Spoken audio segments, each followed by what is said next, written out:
tu en as plein, des témoignages. Et d'ailleurs, ce qui est fou, c'est qu'à chaque fois que tu vas solliciter quelqu'un pour un témoignage pour un de tes livres, c'est tout de suite tout. Oui, ça leur fait du bien aussi. C'est une thérapie pour eux. Les gens sont très heureux d'être dans mes livres.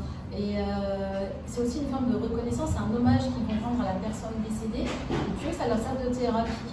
Je pense notamment à Juliette, qui est la maman de Christopher, ce petit garçon handicapé qui est décédé. Je l'avais invité à apporter son témoignage lors de la dernière conférence que j'avais fait. Ah, tu te rappelles, tu étais là? Ouais. Et à Nouméa, à la provincie l'année dernière. Et elle m'a dit, ça m'a transformé ma vie. Bon, déjà, le message qu'elle avait reçu de son fils, c'est de pouvoir en parler, pouvoir témoigner. Ça lui avait, oui, ça lui avait enlevé un poids, ça l'avait allégé. Donc ça répand. C'est une vraie libération. C'est une vraie libération. Une personne d'avoir un contact, un message et de savoir que tu vas bien. C'est ça. Parce que parfois, tu disais, dans ton dernier ouvrage, parfois il y a des choses dures, hein, des vies qui partent dans des manières difficiles. Mais derrière, il y a toujours cet espoir. Ben en fait, bon, c'est vrai que je sélectionne aussi. Des fois, ça ne se passe pas toujours bien. Hein. Des fois, la personne elle vient, elle est en souffrance par rapport à un être cher et elle n'a pas le déclic. Je n'ai pas la prétention d'apporter le déclic à chaque fois. Et c'est vrai que je suis honnête, hein, je parle que des personnes qui ont eu le déclic dans mes livres.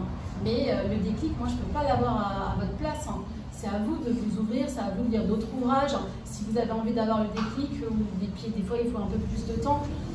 Mais voilà, moi je suis pas magicienne, comme je dis, j'aimerais bien l'être. Hop, je touche comme ça avec une baguette magique, ça y est, vous partez, vous êtes léger.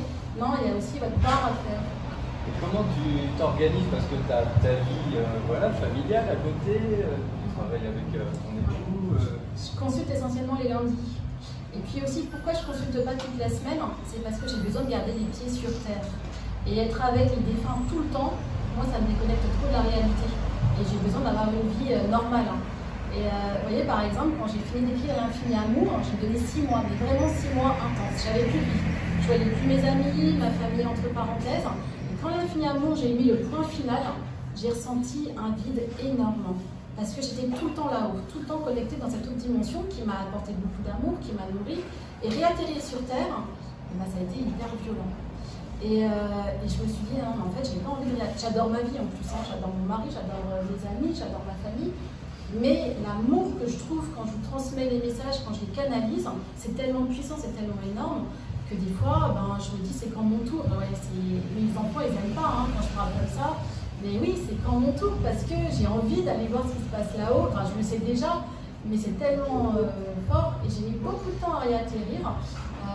Là, j'ai eu une petite opération, je me suis fait hospitaliser, donc là, ça m'a bien ramené les pieds sur terre. Après, j'ai eu une petite convalescence. Et puis, je me suis autorisée à marcher maintenant 1 heure par jour en me disant il faut absolument que je continue à vivre ma vie terrestre. Je suis venue sur Terre pour vivre une expérience terrestre. Et je ne peux pas tout le temps être avec eux dans l'au-delà parce que c'est pas bon. Donc voilà, essayer de concilier quand je suis avec eux, quand je suis avec ici, avec vous. Ouais, c'est pas facile. Est-ce que peut-être dans le public vous voulez poser une question à un élève? Parce que je suis en train de monopoliser les questions.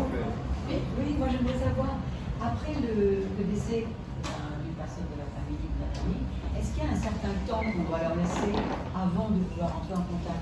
Ça dépend de la personne. Mais oui, des fois je trouve que c'est trop tôt et des fois surtout je trouve même pas pour la personne. Alors, des fois c'est trop tôt pour la personne décédée et des fois c'est même trop tôt pour la personne qui va venir me consulter. Parce qu'elle est tellement dans la souffrance d'avoir perdu un être cher que moi je vais lui dire l'être parti va bien, il est dans la lumière, etc. Et la personne qui vient me voir, elle est tellement en souffrance, elle n'a pas envie d'entendre ça. Elle n'est pas prête encore. Et si elle est préparée, est-ce que quand même du point de vue du défunt, il faut pas il faut qu'il y ait des choses à faire? Oui, honnêtement ça dépend. Des fois j'aurais rien. Parce que le défunt, il y a beaucoup de souffrance par exemple par rapport à une maladie.